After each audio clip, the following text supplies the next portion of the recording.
부활의 과정, 결과, 그리고 현실 효과라는 주제로 말씀을 증거합니다. 바울이 부활에 대해서 혼란스러워하던 고린도 교회 성도들을 위해서 접근했던 이 설명의 방식은 철저하게 성경에 근거한 기초와 현실 법정에서도 강력한 효력이 있는 이 증인들을 소환하는 일이었습니다. 성경의 예언과 현실의 증거, 이 두 가지면 그 누구도 부활을 부정할 수 없다는 것이 바울의 판단이었기 때문입니다. 물론 그 증인들 가운데 부활의 확실성을 가장 명확하게 보여줄 최고의 증인, 최고의 인물은 바울 자신이었습니다. 왜냐하면 부활을 반대해서 그리스도인들을 체포하고 고문하고 죽이던 자신이 지금은 부활의 증인이 돼서 온갖 고난을 감수하면서 목숨을 걸고 부활의 주를 선포하고 있기 때문입니다. 부활이 사실이 아니라면 바울이 미치지 않고서야 어떻게 그렇게 큰 증오심을 가지고 부정하고자 했던 예수님의 부활을 이제는 모든 것을 다 잃어가면서도 증언하고 있다는 것, 그걸 설명할 방법이 없는 거예요. 부활이 사실이 아니라면. 바울 자신의 고백을 들어보면 그 엄청난 반전에 우리가 이게 보면서 저절로 부활에 대한 신뢰가 생길 수밖에 없습니다. 한번 그 장면을 보시죠. 빌립보서 3장 5절로 12절을 같이 읽겠습니다. 빌립보서 3장 5절로 12절 시작.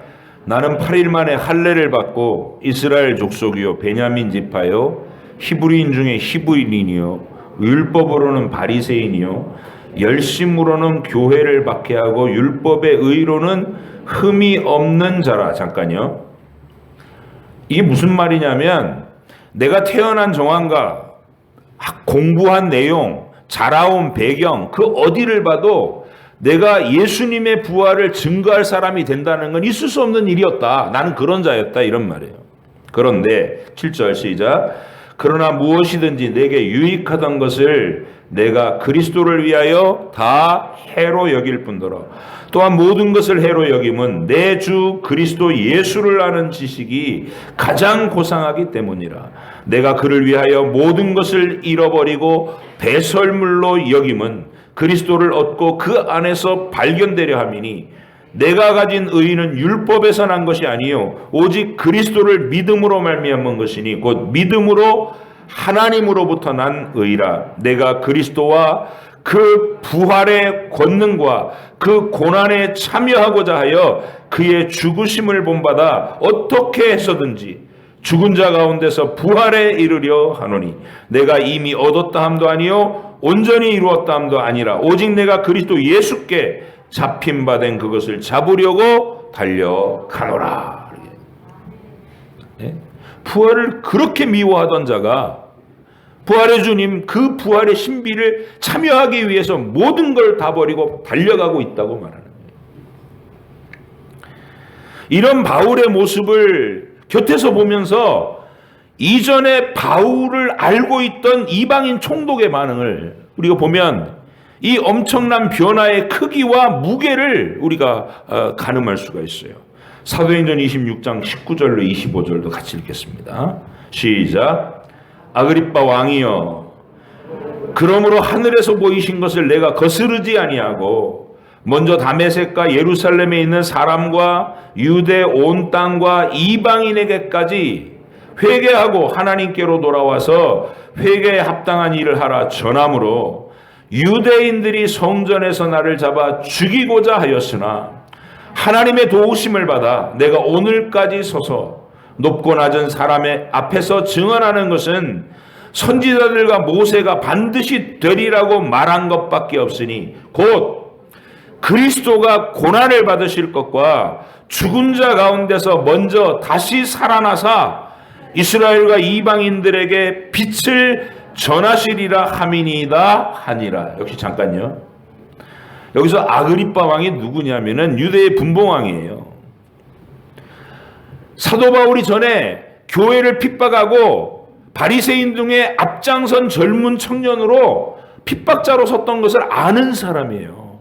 그가 얼마나 똑똑했고, 그가 얼마나 율법에 충실했고, 그가 얼마나 유대인들에게 선망의 대상이 되었던 전도 양양한 청년이었다는 걸 아는 왕이 지금 이 소리를 듣고 있는 거예요. 듣고 있다가 옆에 아그리빠 왕과 베스도 총독이 이렇게 말합니다. 24절, 25절 시작. 바울이 이같이 변명하매 베스도가 크게 소리내어 이르되 바울아 네가 미쳤도다. 내 많은 학문이 너를 미치게 한다 하니 바울이 이르되 베스도가 하여 내가 미친 것이 아니고 참되고 온전한 말을 하나이다. 지난 2000년 동안 인류의 역사에서 성경이 증언하고 있는 이 예수님의 죽음과 부활의 소식을 사람들이 만들어낸 신화라고 치부하고 그 신뢰성을 부정하고 떨어뜨리려고 했던 수많은 철학자들과 불신앙적인 학자들이 있었습니다. 그러나 정교한 이론과 논리정연한 언변으로 많은 사람을 불신앙의 길로 함께 이끌고자 했던 그들도 도무지 넘어설 수 없는 커다란 장벽이 있는 거예요. 바로 사도 바울입니다. 그리고 500명의 부활의 목격자들입니다. 핍박자에서 부활을 증언하기 위해 모든 걸 다 버리고 순교자가 되었던 바울이라고 하는 이 한 역사적인 인물의 이 획기적인 변화를 어떻게 어떤 이론으로도 설명할 길이 없는 거예요. 부활이 없다면, 주님을 만나지 않았다면. 그게 이 세상의 무신론자들을 그토록 많은 학식과 언변을 가지고 성경을 부정하려고 했던 수많은 그 학자들의 가장 난제였고 큰 고충이었어요. 바울을 뛰어넘지를 못하는 거예요. 여러분 가운데서도 누군가가 예수님의 죽음과 부활을 믿고 싶지 않아서 반론을 펴기를 원한다면 반드시 합당한 설명을 내놓아야 돼요. 어떻게 부활을 반대해서 사람을 죽이던 자가 자기의 생명을 내놓고 부활을 증언하게 되었는지를 이유를 설명해라. 그럼 미친 사람이 아닌데. 부활을 최초로 증언하기 시작했던 사도들도 그랬어요. 그 사람들은 예수님의 십자가와 부활을 예수님께서 친히 미리 예고하실 때부터 주님의 그런 무모한 가르침에는 우리가 동의할 수 없다고 공공연하게 말하고 행동하던 사람들이었어요. 제자들이 아멘 그러던 사람이 아니란 말이에요. 예수님이 처음 자신은 하늘에서 내려온 살아있는 떡이다 이렇게 얘기하면서 내 살을 먹고 내 피를 마시는 사람만이 영생하게 된다라고 가르쳤을 때 오병이어의 기적의 떡을 먹고 바로 그 얘기를 하셨거든요. 그때 사람들 군중들도 전부 다 저 사람 미쳤어 그러고 다 떠났지만 제자들도 고개를 절레절레 흔들었어요. 그게 사람 반응입니다. 요한복음 6장 60절 62절에 이렇게 되어 있습니다. 제자 중 여럿이 듣고 예수님 설교를 듣고 말하되 이 말씀은 어렵도다. 누가 들을 수 있느냐 한데. 어려운 게 아니라 괴상망측하다는 거예요. 아니 자기 살을 먹고 피를 마셔야 영생을 얻는다고 얘기하니까. 예수께서 스스로 제자들이 이 말씀에 대하여 수군거리는 줄 아시고 이르시되 이 말이 너희에게 걸림이 되느냐? 그러면 너희가 인자가 이전에 있던 곳으로 올라가는 것을 본다면 어떻게 하겠느냐? 부활의 증인으로 삼아서 내가 하늘로 올라가는 것을 눈으로 목격한다면 어떻게 하겠느냐? 그들이 실제로 그걸 목격하고 목숨을 내놓은 증거자들이 됐어요. 부활하신 후에 처음 목격자들이었던 몇 명의 여자들이 증언을 시작했을 때까지만 해도 사도들 전부는 그 여자들이 너무 큰 예수님 십자가 때문에 너무 큰 충격을 받아서 헛소리를 하는 거라고 믿지를 않았습니다. 그러나 훗날 그들은 단 한 사람도 예외 없이, 이 가룟 유다 빼고 단 한 사람도 예외 없이 주님의 십자가와 부활의 복음을 증거하다가 순교를 당했어요. 저기 목숨을 내놨단 말이에요. 이 진리를 위해서. 목격자로서 그 목격한 것을 부정할 수가 없어서. 단 한 사람의 변절자도 없었습니다. 부활의 역사적 사실성 말고는 이런 현상들에 대한 합당한 설명을 내놓을 방법이 없는 거예요. 그래서 성경이 건재한 겁니다. 그렇게 많은 사람이 무신론자들이 성경을 없애보려고 달려들었다가 오히려 자기들이 믿는 자가 됐어요.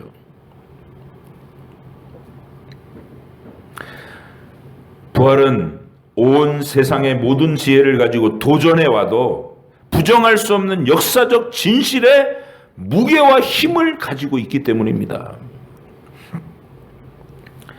그리고 부활의 소식은 단순히 성경에 써 있는 것만이 아니라 2000년 역사와 지금도 여전히 수많은 사람들을 변화시키고 있는 현재의 능력입니다. 네. 1970년대에 리 스트로벨이라는 사람이 미국에 있었어요. 이 사람은 시카고 트리뷴지에 최연소 신입 기자로 들어갔어요. 머리가 뛰어난 거죠. 기자로서의 능력도 인정을 받아서 최연소로 합격해서 들어갔어요. 1981년에는 그 잡지사의 법률부 부장까지 지냈던 엘리트 저널리스트였어요. 미주리 주립대학교에서 저널리즘을 전공하고 예일대학교 법학대학원에서 법학 석사학위를 받았습니다. 이 사람이 어느 날 무신론자였어요. 어느 날 아내하고 예쁜 딸하고 외식을 하려고 식당에 갔어요. 레슬리 스트로벨 아내, 그리고 앨리슨 스트로벨 딸, 고급 레스토랑을 찾아서 식사를 하고 있는데, 엄마 아버지가 이렇게 맛있는 식사를 하고 있는 중에 애가 뭐 고급 식당이니까 많은 게 갖춰져 있을 거 아니에요. 그 사탕 뽑는 기계가 사탕을 뽑아가지고 사탕을 먹다가 목에 걸렸습니다. 얼굴이 파랗게 변해요. 질식사할 위치에 있어요. 발을 동동 구르면서 모든 수단을 해봐도 경험이 없는 어머니 아버지는 그냥 당황한 채로 아이가 숨이 넘어가는 지켜볼 수가 밖에 없었어요. 그런데 마침 그 식당 안에 R.P. 데이비스라는 간호사가 손님으로 와 있다가 이 위급한 상황에 아이에게 확 달려왔습니다. 그리고 능숙한 응급처치로 아이의 생명을 구했어요. 근데 이 간호사는 그날 약속이 다른 식당에 있었던 거예요. 근데 사정에 의해서 손님이 취소하고 이 식당으로 자기가 의도치 않는 이 시간에 그 시간에 와 있었다는 겁니다. 근데 이 간호사가 예수님 믿는 사람이에요. 아이를 구해놓고 무신론자인 이 부모가 감사하다고 막 인사를 하니까 이 얘기를 한 거예요. 내가 원래는 딴 식당에서 식사를 하려고 했는데 내가 섬기는 하나님이 이 아이의 생명을 구하려고 오늘 이 시간에 나를 여기 있게 하셨습니다. 이렇게 하셨어요. 리 스트로벨은 고맙기는 하지만 뭔 소리야 이러고 무신론자니까 넘겼어요. 그런데 아내 레슬리 스트로벨이 이 여자와 친교를 하기 시작했어요. 권면을 받았겠죠. 성경 공부를 하고 교회 출석하시겠습니다. 그래서 아내가 먼저 교회 출석을 하기 시작했어요. 리 스트로벨은 아내의 종교 생활을 이해할 수 없다고 비난을 합니다. 아니 당신이 언제부터 그렇게 어리석은 맹신자가 됐냐. 그런데 그가 하루하루 지켜보는 아내는 똑똑한 무신론자였을 때보다 더없이 행복해했고 말과 행동이 겸손하고 헌신적이고 고상하게 변화돼 가는 거예요. 충격을 받습니다. 그래서 많은 갈등을 겪다가 이 스트로벨이 결심을 합니다. 기자로서의 이 직업의식으로 내 아내가 빠져버린 그 기독교가 자기는 지금 기독교를 무시하고 있는데 이렇게 선한 결과를 나타내는 걸 보니까 뭔가 조사를 해봐야 되겠다. 그래서 각계의 이 분야에 대한 전문가들을 찾아다니면서 검증을 하겠다. 기자로서. 그가 제일 처음에 찾아간 사람은 평소에 부활에 대해서 말도 안 되는 소리라고 생각하고 있었거든요. 그래서 미국 내에서 이 부활에 대한 최고의 학자로 알려져 있던 리버티 신학대학교 게리 해버메스 교수에게 찾아갔어요. 부활이 믿을만한가? 그랬더니 이 교수님이 무신론자인 기자에게 가장 먼저 한 이야기가 뭐냐면 예수님의 부활에는 다른 로마나 여타 세계의 여러 나라들의 어떤 역사적 인물들이 가지고 있는 역사적 기록물보다 증거물보다 훨씬 더 많은 수백 수천 건의 증거 기록들이 남아있는 사실 역사적 사실이다. 부활이. 그리고 이 교수가 언급한 가장 중요한 증거로 언급한 것이 바울하고 똑같은 말 하는 거예요.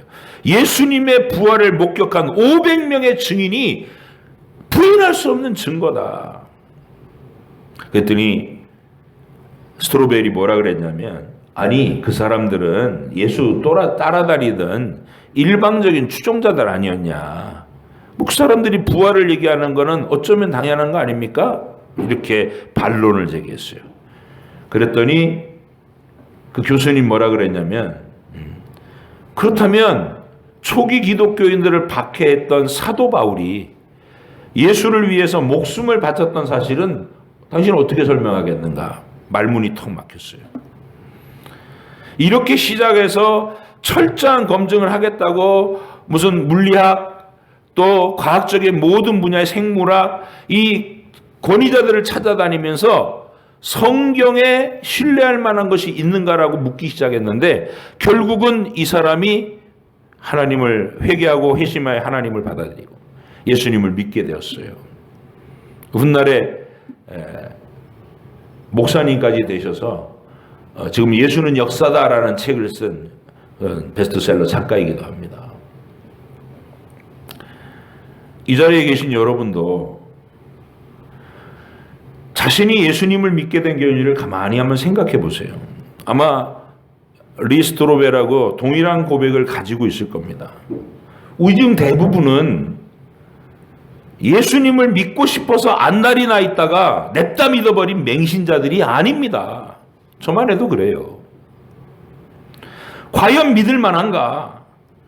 수도 없이 의심도 하고 또 좋은 일만 일어난 것도 아니잖아요. 믿은 다음에 교회 나와서 교회 생활하는 동안 성도들의 좋은 모습만 본 것도 아니고 많은 상처를 받기도 하고 손해를 입기도 하며 그럼에도 불구하고 부정할 수 없는 부활의 진리에 부딪혀서 지금은 생명을 다해 예수님을 섬기는 자리에 있는 거 아닙니까? 이것이 사도 바울이 말하는 부활 진리의 강력한 힘인 것입니다. 지금도 살아서 역사하고 계신 거예요. 이제 바울은 오늘 본문에서 부활의 가정과 양상을 또 설명하기 시작합니다. 39절부터 44절을 함께 읽겠습니다. 시작. 육체는 다 같은 육체가 아니니 하나는 사람의 육체요 하나는 짐승의 육체요 하나는 새의 육체요 하나는 물고기의 육체라. 하늘에 속한 형체도 있고 땅에 속한 형체도 있으나 하늘에 속한 것의 영광이 따로 있고 땅에 속한 것의 영광이 따로 있으니 해의 영광이 다르고 달의 영광이 다르며 별의 영광도 다른데 별과 별의 영광이 다르도다. 죽은 자의 부활도 그와 같으니 썩을 것으로 심고 썩지 아니할 것으로 다시 살아나며 욕된 것으로 심고 영광스러운 것으로 다시 살아나며 약한 것으로 심고 강한 것으로 다시 살아나며 육의 몸으로 심고 신령한 몸으로 다시 살아나나니 육의 몸이 있은즉 영의 몸도 있느니라.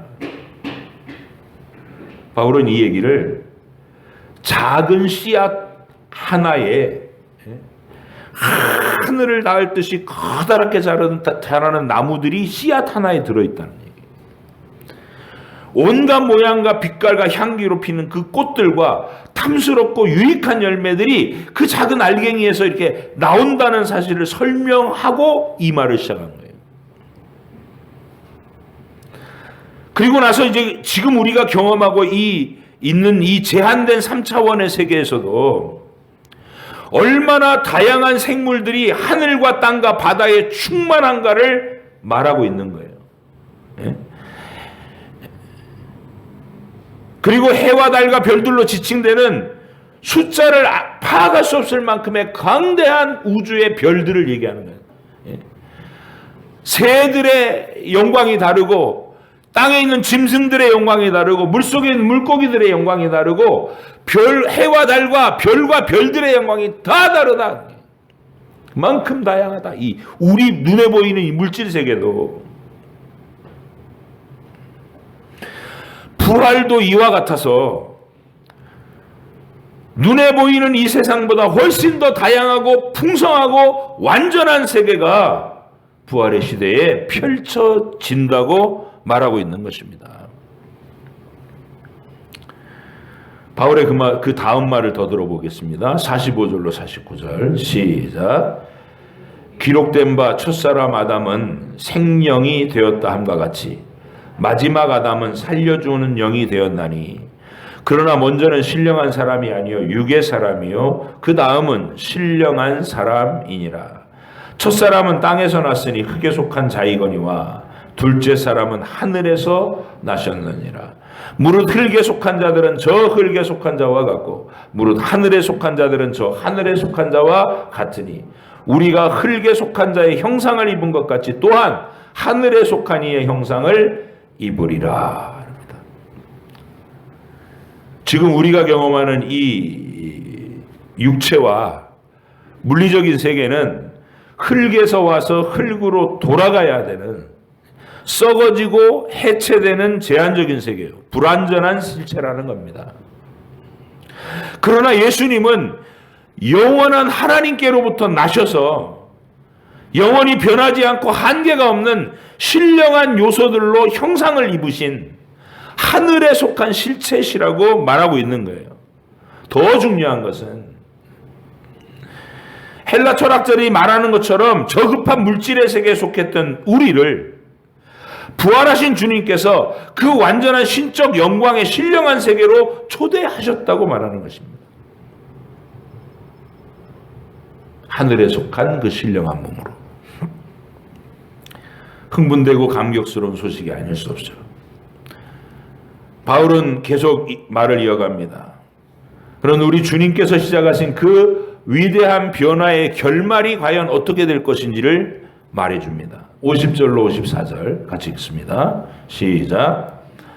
형제들아 내가 이것을 말하노니 혈과 육은 하나님 나라를 이어받을 수 없고 또한 썩는 것은 썩지 아니하는 것을 유업으로 받지 못하느니라.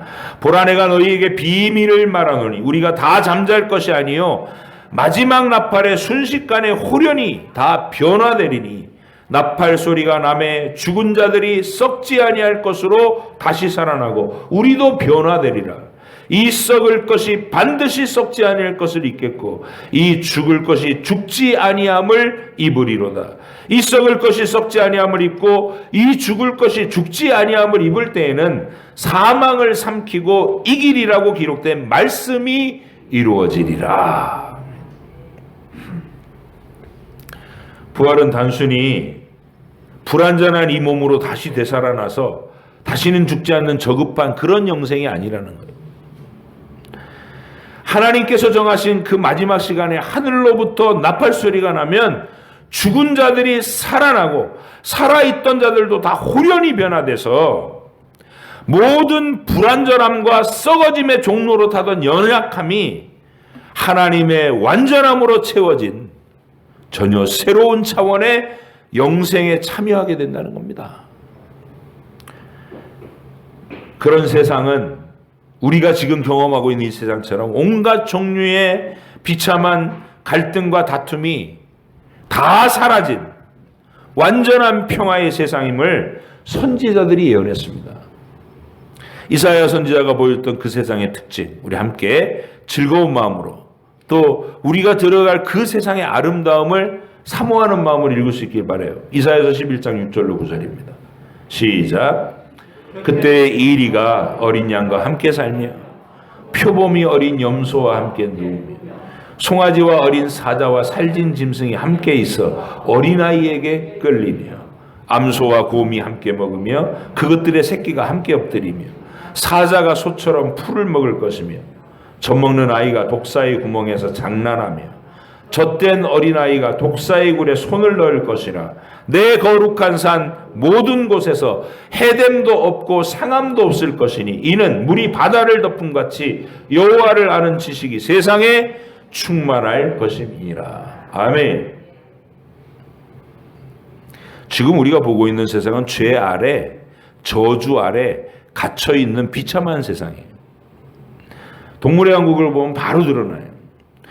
그 동물들이 얼마나 생존을 위해서 비열하고 사자들이요 혼자서 다니는 법이 없어요. 떼를 지어서 떼거리로 다닙니다. 기회를 엿보다가 무리 중에 힘센 자를 정정당당하게 공격하는 법이 없어요. 비실비실하는 어린 것들, 무리에서 외톨이로 떨어진 방심한 것들, 그것도 한 놈이 공격하는 게 아니라 그토록 백수의 왕이라는 사자 한 10마리 20마리가 떼를 지어서 그 약한 것들을 공격해요. 그래서 목덜미를 팍 물어가지고 살점을 뜯어내고 달려들어서 뜯어먹고, 그걸 또 하이에나들이 뛰고 와서 뒤처리를 하고 독수리들이 달려들어서 다 뜯어먹고. 비참합니다. 하나님이 그 죄 아래 저주 아래 갇혀진 그 세상의 참상을 주님이 우리의 죄 때, 아담의 죄 때문에 펼치신 그 비참함을 주님이 다시 열을 부활의 시대에는 그 모든 것들을 다 사라지게 한다는 거예요. 다시는 물어뜯고 죽이는 그런 갈등의 세상, 비참함의 세상이 아니라 사자와 어린 양이 함께 눕고 표범이 어린 염소랑 같이 놀고 어린아이들이 그 짐승들한테 명령내서 끌고 다니고 독사굴에 손을 넣어도 안 물고. 이게 하나님의 말씀의 가장 결론은 뭐냐면 내 거룩한 산 모든 곳에서 해됨도 없고 상함도 없을 것이다. 이렇게 선언해요. 완전한 땅으로 들어가는 그게 부활입니다. 최종 완성의 세상을 눈으로 보고 묘사한 사람이 사도 요한이죠. 요한계시록 21장 3절로 5절에서 그는 그 완성된 땅을 이렇게 묘사했습니다. 우리와 관계된 땅. 시작. 내가 들으니 보좌에서 큰 음성이 나서 이르되 보라 하나님의 장막이 사람들과 함께 있으며 하나님이 그들과 함께 계시리니 그들은 하나님의 백성이 되고 하나님은 친히 그들과 함께 계셔서 모든 눈물을 그 눈에서 닦아주시니 다시는 사망이 없고 애통하는 것이나 곡하는 것이나 아픈 것이 다시 있지 아니하리니 처음 것들이 다 지나갔음이로라. 보좌에 앉으신 이가 이르시되 보라 내가 만물을 새롭게 하노라 하시고 또 이르시되 이 말은 신실하고 참되니 기록하라 하셨다. 이런 완전한 세상에 참여하는 것이 부활입니다. 예수님의 죽으심과 부활을 믿고 그분을 자신의 영원한 왕으로 주인으로 영접한 사람들이 이 영광에 들어갈 수 있는 것입니다.